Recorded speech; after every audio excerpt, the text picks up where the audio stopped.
Now let's move on to an issue which has been trending the whole of today. The Deputy Trade Minister, Carlos Ahenkorah, has resigned Friday after he breached COVID-19 protocols. In a statement from the presidency, President Akufo-Addo acknowledged accepting the Tema West MP's resignation from office with immediate effect. Mr. Ahenkorah admitted on Asempa FM Thursday that he visited voter registration centers with full knowledge that he had tested positive for COVID-19. Pressure group OccupyGhana is, however, demanding the New Patriotic Party withdraws his candidature as Member of Parliament for Tema West. So there's a lot of actions on his part that is a blatant disregard for the law. So whilst we applaud his resignation, we think that we need to go further by prosecuting him. After all, recently, we were all having a conversation concerning whether a person in his own car alone should wear a mask or not. And we were made to understand that that person could go to jail for 10 years. Who was the law made for? The person living in Asante Atemagogo or the MP is exempt from the law? So we think we need to go do one further, send a message to people that we don't want to hang around with COVID-19. What we are saying is that what he does breaks laws. And that if this is a party that believes in the rule of law, and you have a person who has on 3 occasions disregarded that law, cast his despite into the teeth of a president that for 13 times has been trying to assure Ghanaians that he's on top of this issue of the pandemic, then you can't allow him to stand. So we are inviting the New Patriotic Party to consider that, withdraw his candidature, and perhaps replace him. Because a person who does this, knowing full well that he's biologically at risk, and still does that, goes into the constituency in a place where there's a lot of people, clearly has no regard for the law that he says he will be representing when he goes into Parliament. So I beg to differ with the good professor. So that was J.J. Sebefia of OccupyGhana pressure group there. But political scientist at the KNUST, Dr. Amache Boateng, says these calls are absurd.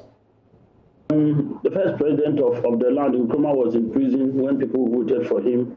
And then the governor of the day, released him, and from the prison he came to, lead the country. The action of getting someone to represent a constituency is taken by the constituents. And the moment you have a popularly elected person, it becomes very difficult for any other group of people who are not part of the constituency to be able to take action. So the people who are making the call, who are they referring to and why?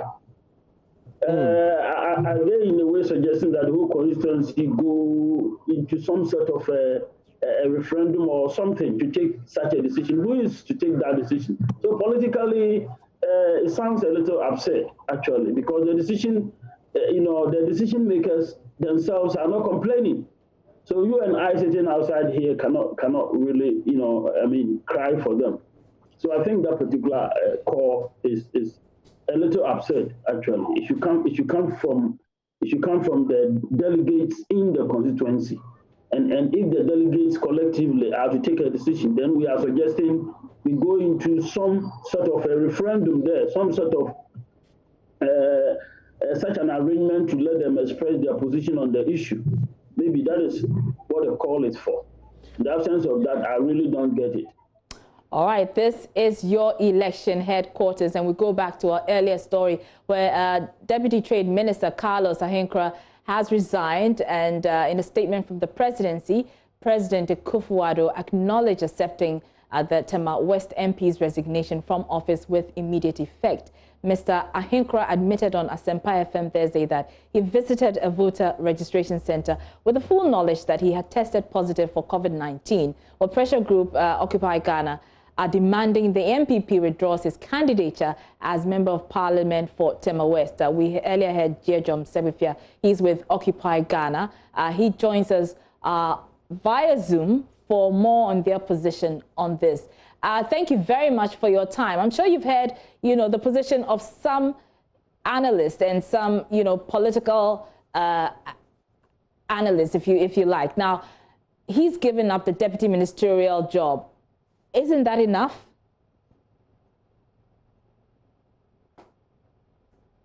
Hello, if you can hear me, J.J., if you can unmute your microphone. What I'm asking is that Carlos Ahenkorah has resigned. He's giving up his deputy ministerial job. Is that not enough?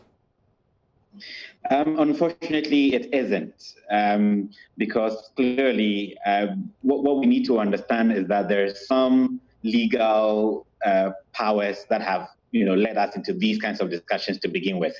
One of them has to do with the EIs, the executive instruments, starting from EI 64 and then EI 65 and the current versions. All of them enjoin a person that tests positive for COVID-19 to self-quarantine. And if they can't do so, then the state has the power to keep them away from the public until results say otherwise. When he knowingly exposes himself into the public, at the time when we are approaching other 120 deaths, or we are near that, and doing so as callously as he did, it just simply resigning doesn't cut it for us. He needs to be prosecuted.